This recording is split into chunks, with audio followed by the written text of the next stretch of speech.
Leviticus chapter 25. The Lord said to Moses at Mount Sinai, "Speak to the Israelites and say to them, when you enter the land I'm going to give you, the land itself must observe a Sabbath for the Lord. For 6 years sow your fields, and for 6 years prune your vineyards and gather their crops. But in the 7th year the land is to have a year of Sabbath rest, a Sabbath to the Lord. Do not sow your fields or prune your vineyards. Do not reap what grows of itself or harvest the grapes of your untended vines. The land is to have a year of rest. Whatever the land yields during the Sabbath year will be food for you, for yourself, your male and female servants, and hired worker and temporary resident who live among you, as well as for your livestock and the wild animals in your land. Whatever the land produces may be eaten. Count off 7 Sabbath years, 7 times 7 years, so that the 7th Sabbath years amount to a period of 49 years. Then have the trumpet sounded everywhere on the 10th day of the 7th month. On the Day of Atonement, sound the trumpet throughout your land. Consecrate the 50th year and proclaim liberty throughout the land to all its inhabitants. It shall be a jubilee for you. Each of you is to return to your family property and to your own clan. The 50th year shall be a jubilee year for you. Do not sow and do not reap what grows of itself or harvest the untended vines, for it is a jubilee year, and it is to be holy for you. Eat only what is taken directly from the fields. In this year of Jubilee, everyone is to return to their own property. If you sell land to any of your own people or buy land from them, do not take advantage of each other. You are to buy from your own people on the basis of the number of years since the Jubilee, and they are to sell to you on the basis of the number of years left for the harvesting of crops. When the years are many, you are to increase the price, and when the years are few, you are to decrease the price, because what is really being sold to you is the number of crops. Do not take advantage of each other, but fear your God. I am the Lord your God. Follow my decrees and be careful to obey my laws, and you will live safely in the land. Then the land will yield its fruit, and you will eat your fill and live there in safety. You may ask, what will we eat in the 7th year if we do not plant or harvest our crops? I will send you such a blessing in the 6th year that the land will yield enough for 3 years. While you plant during the 8th year, you will eat from the old crop and continue to eat from it until the harvest of the 9th year comes in. The land must not be sold permanently, because the land is mine, and you reside in my land as foreigners and strangers. Throughout the land that you hold as a possession, you must provide for the redemption of the land. If one of your fellow Israelites becomes poor and sells some of their property, their nearest relative is to come and redeem what they have sold. If, however, there is no one to redeem it for them, but later on they prosper and acquire sufficient means to redeem it themselves, they are to determine the value for the years since they sold it and refund the balance to the one whom they sold it. They can then go back to their own property. But if they do not acquire the means to repay, what was sold will remain in the possession of the buyer until the year of Jubilee. It will be returned in the Jubilee, and they can then go back to their property. Anyone who sells a house in a walled city retains the right of redemption a full year after its sale. During that time, the seller may redeem it.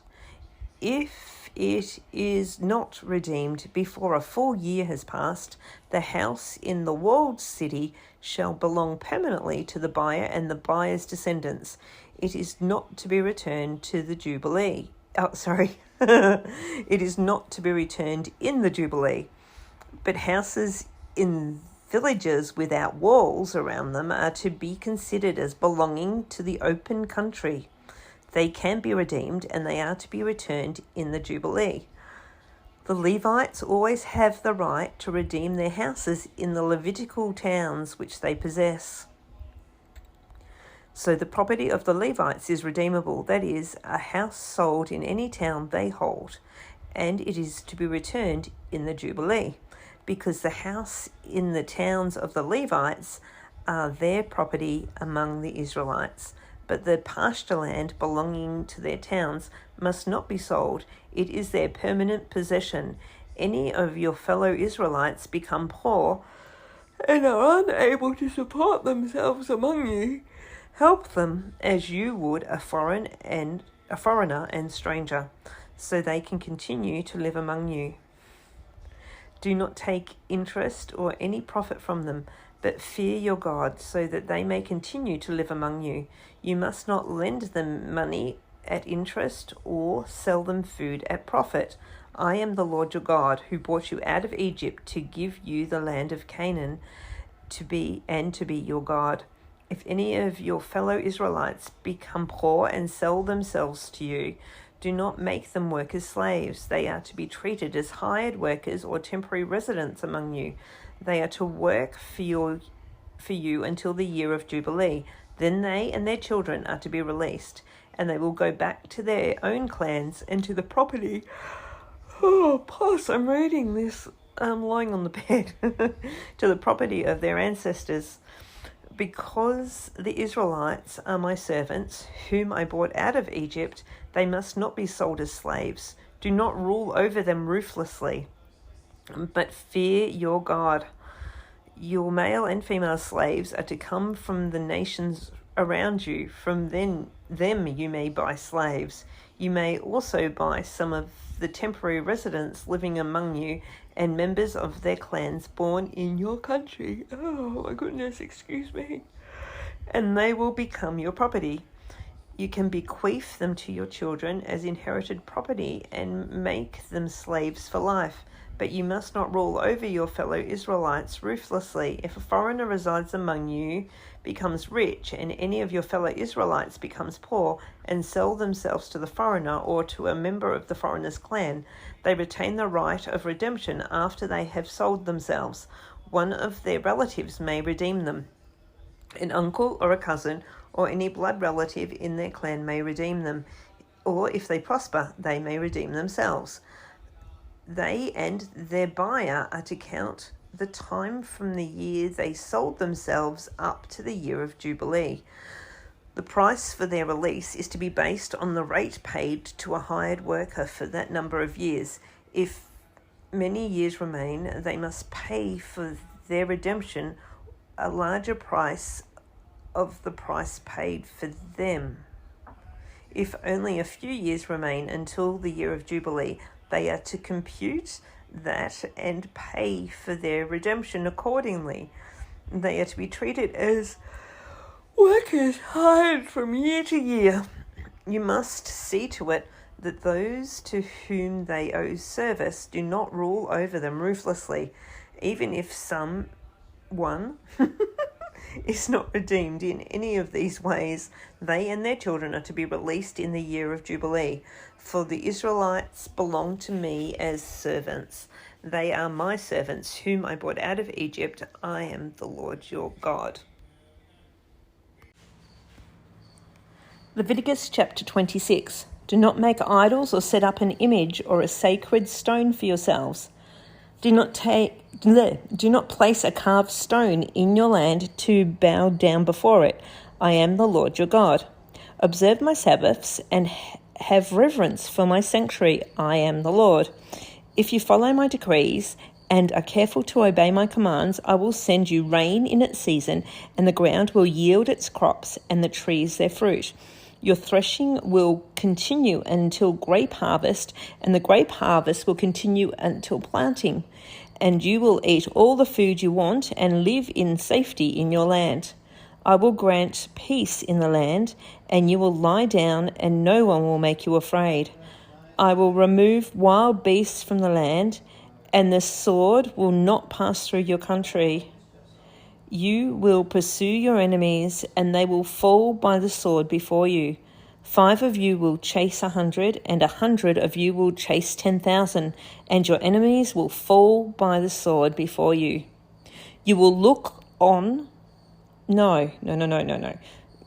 I will look on you with favour and make you fruitful and increase your numbers, and I will keep my covenant with you. I will still be... Oh, no. I'm getting them all confused, Pastor. I'm getting the U's and the I's confused. So I'm just going to go back to the start of this verse. And it says you, not I. So it's you will be still... No, it doesn't say that. It says you will still be eating last year's harvest when you will have to move it out to make room for the new. I will put my dwelling place among you, and I will not abhor you. I will walk among you and be your God, and you will be my people. I am the Lord your God, who brought you out of Egypt so that you would no longer be slaves to the Egyptians. I broke the bars of your yoke and enabled you to walk with heads held high. But if you will not listen to me and carry out all these commands, and if you reject my decrees, abhor my laws, and fail to carry out all my commands, and so violate my covenant, then I will do this to you. I will bring on to you sudden terror, wasting diseases, and fever that will destroy your sight and sap your strength. You will plant seed in vain because your enemies will eat it. I will set my face against you so that you will be defeated by your enemies. Those who hate you will rule over you, and you will flee even when no one is pursuing you. If after all this you will not listen to me, I will punish you for your sins 7 times over. I will break down your stubborn pride and make the sky above you like iron and the ground beneath you like bronze. Your strength will be spent in vain, because your soil will not yield its crops, nor will the trees of your land yield their fruit. If you remain hostile towards me and refuse to listen to me, I will multiply your afflictions 7 times over, as your sins deserve. I will send wild animals against you, and they will rob you of your children, destroy your cattle, and make you so few in number that your roads will be deserted. If in spite of these things you do not accept my correction, but continue to be hostile towards me, I myself will be hostile towards you and will afflict you for your sins 7 times over, and I will bring the sword on you to avenge the breaking of the covenant. When you withdraw into your cities, I will send a plague among you, and you will be given into enemy hands. When I cut off your supply of bread, 10 women will be able to bake your bread in one oven, and they will dole it out the bread by weight. You will eat, but you will not be satisfied. If in spite of all this you do not listen to me, but continue to be hostile towards me, then in my anger I will be hostile towards you, and I myself will punish you for your sins 7 times over. You will eat the flesh of your sons and the flesh of your daughters. I will destroy your high places, cut down your incense altars, and pile your dead bodies on the lifeless forms of your idols, and I will abhor you. I will turn your cities into ruins and lay waste your sanctuaries. I will take no delight in the pleasing aroma of your offerings. I myself will lay waste the land so that your enemies who live there will be appalled. I will scatter you among the nations and draw out my sword and pursue you. Your land will be laid waste and your cities will lie in ruins. When the land... Sorry, I keep getting stuff wrong. Then the land will enjoy its Sabbath years all the time that it lies desolate and you are in the country of your enemies. Then the land will rest and enjoy its Sabbaths. All the time that it lies desolate, the land will have the rest it did not have during the Sabbaths you lived in it. As for those of you who are left, I will make their hearts so fearful in the lands of their enemies that the sound of a wind-blown leaf will put them to flight. They will run as though fleeing from the sword. They will fall even though no one is pursuing them. They will stumble over one another as though fleeing from the sword, even though no one is pursuing them. So you will not be able to stand before your enemies. You will perish among the nations, and the land of your enemies will devour you. Those of you who are left will waste away in the lands of their enemies because of their sins. Also because of their ancestors' sins, they will waste away.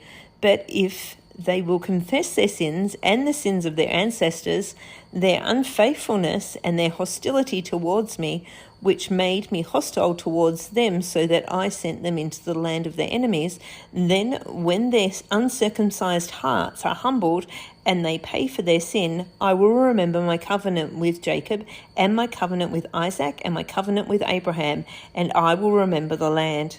For the land will be deserted by them and will enjoy its Sabbaths while it lies desolate without them. They will pay for their sins because they rejected my laws and abhorred my decrees. Yet in spite of this, when they are in the land of their enemies, I will not reject them or abhor them so as to destroy them completely, breaking my covenant with them. I am the Lord their God. But for their sake I will remember the covenant with their ancestors, whom I brought out of Egypt in the sight of the nations to be their God. I am the Lord. These are the decrees, the laws, and the regulations that the Lord established at Mount Sinai between himself and the Israelites through Moses. Leviticus chapter 27. The Lord said to Moses, "Speak to the Israelites and say to them, if anyone makes a special vow to dedicate a person to the Lord by giving the equivalent value, set the value of a male between the ages of 20 and 60 at 50 shekels of silver, according to the sanctuary shekel. For a female, set her value at 30 shekels. For a person between the ages of 5 and 20, set the value of a male at 20 shekels, and of a female at 10 shekels.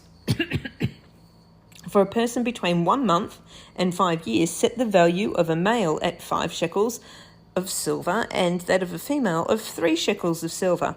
For a person 60 years old or more, set the value of the male at 15 shekels, and of a female at 10 shekels. If anyone making a vow is too poor to pay the specified amount, the person being dedicated is to be presented to the priest, who will set the value according to what the one making the vow can afford. If what they vowed is an animal that is acceptable as an offering to the Lord, such an animal given to the Lord becomes holy. They must not exchange it or substitute a good one for the bad one, or a bad one for a good one. If they should substitute one animal for another, both it and the substitute become holy. If what they vowed is a ceremonially unclean animal, one that is not acceptable as an offering to the Lord, the animal must be presented to the priest, who will judge its quality as good or bad. Whatever value the priest then sets, that is what it will be. If the owner wishes to redeem an animal, a fifth must be added to its value. If anyone dedicates their house as something holy to the Lord, the priest will judge its quality as good or bad. Whatever value the priest then sets, so it will remain. If the one who dedicates their house wishes to redeem it, they must add a fifth to its value, and the house will again become theirs. If anyone dedicates to the Lord part of their family land, its value is to be set according to the amount of seed required for it, 50 shekels of silver as to a homer of barley seed. If they dedicate a field during the year of Jubilee, the value that has been set remains. But if they dedicate a field after Jubilee, the priest will determine the value according to the number of years that remain until the next year of Jubilee, and its set value will be reduced. If the one who dedicates the field wishes to redeem it, they must add a fifth to its value, and the field will again become theirs. If, however, they do not redeem the field, or if they have sold it to someone else, it can never be redeemed. When the field is released in the Jubilee, it will become holy. Like the field devoted to the Lord, it will become priestly property. If anyone dedicates to the Lord a field they have bought, which is not part of their family land, the priest will determine its value up to the year of Jubilee, and the owner must pay its value on that day as something holy to the Lord. In the year of Jubilee, the field will revert to the person from whom it was bought, and one whose land it was. Every value is to be set according to the sanctuary shekel, 20 gerahs to the shekel. No one, however, may dedicate the firstborn of an animal, since the firstborn already belongs to the Lord. Whether an ox or a sheep, it is the Lord's. If it is one of the unclean animals, it may be bought back at its set value, adding a fifth of the value to it. If it is not redeemed, it is to be sold at its set value. But nothing that a person owns and devotes to the Lord, whether a human being or an animal or family land, may be sold or redeemed. Everything so devoted is most holy to the Lord. No person devoted to destruction may be ransomed. They are to be put to death. A tithe of everything from the land, whether grain from the soil or fruit from the trees, belongs to the Lord. It is holy to the Lord. Whoever would redeem any of their tithe must add a fifth of the value to it. Every tithe of the herd and flock, every 10th animal that passes under the shepherd's rod, will be holy to the Lord. No one may pick out the good from the bad or make any substitution. If anyone does make a substitution, both the animal and its substitute become holy and cannot be redeemed. These are the commands that the Lord gave Moses at Mount Sinai for the Israelites. Mark chapter 5. They went across to the lake to the region of Gerasenes. When Jesus got out of the boat, a man with an impure spirit came from the tombs to meet him. This man lived in the tombs, and no one could bind him anymore, not even with a chain, for he had often been chained hand and foot, but he tore the chains apart and broke the irons on his feet. No one was strong enough to subdue him. Night and day among the tombs and in the hills he would cry out and cut himself with stones. When Jesus saw him from a distance, he ran and fell... When he saw Jesus from a distance, he ran and fell on his knees in front of him. He shouted at the top of his voice, "What do you want with me, Jesus, Son of the Most High God? In God's name, don't torture me." For Jesus had said to him, "Come out of this man, you impure spirit." Then Jesus asked him, "What is your name?" "My name is Legion," he replied, "for we are many." He begged Jesus again and again not to send them out of the area. A large herd of pigs was feeding on the nearby hillside. The demons begged Jesus, "Send us among the pigs, allow us to go into them." He gave them permission, and the impure spirits came out and went into the pigs. The herd, about 2,000 in number, rushed down the steep bank into the lake and were drowned. Those tending the pigs ran off and reported this in the town and countryside, and the people went out to see what had happened. When they came to Jesus, they saw the man who had been possessed by the legion of demons, sitting there dressed and in his right mind, and they were afraid. Those who had seen it told the people what had happened to the demon-possessed man, and told the pigs as well. No.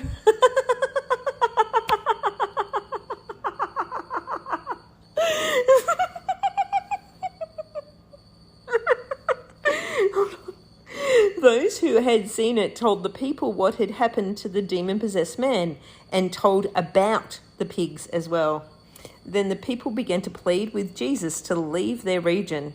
As Jesus was getting into the boat, the man who had been demon-possessed begged to go with him. Jesus did not let him, but said, "Go home to your own people and tell them how much the Lord has done for you and how he has had mercy on you." So the man went away and began to tell in the Decapolis how much Jesus had done for him, and all the people were amazed. When Jesus again crossed over by boat to the other side of the lake, a large crowd gathered around him while he was by the lake. Then one of the synagogue leaders named Jairus came, and when he saw Jesus, he fell at his feet. He pleaded earnestly with him, "My little daughter is dying. Please come and put your hands on her so that she will be healed and live." So Jesus went with him. A large crowd followed and pressed around him. And a woman was there who had been subject to bleeding for 12 years. She had suffered a great deal under the care of many doctors and had spent all she had. Yet instead of getting better, she grew worse. When she heard about Jesus, she came up behind him in the crowd and touched his cloak, because she thought, "If I just touch his clothes, I will be healed." Immediately her blood stopped. Immediately her bleeding stopped, and she felt in her body that she was freed from her suffering. At once Jesus realized that power had gone out from him. He turned in the crowd and asked, "Who touched my clothes?" "You see the people crowding against you," his disciples answered, "and yet you asked, 'Who touched me?'" But Jesus kept looking around to see who had done it. Then the woman, knowing what had happened to her, came and fell at his feet, and trembling with fear, told him the whole truth. He said to her, "Daughter, your faith has healed you. Go in peace and be freed from your suffering." While Jesus was still speaking, some people came from the house of Jairus, the synagogue leader. "Your daughter is dead," they said. "Why bother the teacher anymore?" Overhearing that, Jesus told him, "Don't be afraid, just believe." He did not let anyone follow him except Peter, James, and John, the brother of James. Then they came to the home of the synagogue leader. Jesus saw a commotion with people crying and wailing loudly. He went in and said to them, "Why all this commotion and wailing? The child is not dead, but asleep." But they laughed at him. After he put them all out, he took the child's father and mother and the disciples who were with him and went in where the child was. He took her by the hand and said to her, "Talitha cumi," which means, "Little girl, I say to you, get up." Immediately the girl stood up and began to walk around. She was 12 years old. At this, they were completely astonished. He gave strict orders not to let anyone know about this and told them to give her something to eat. And that's a goodbye from me.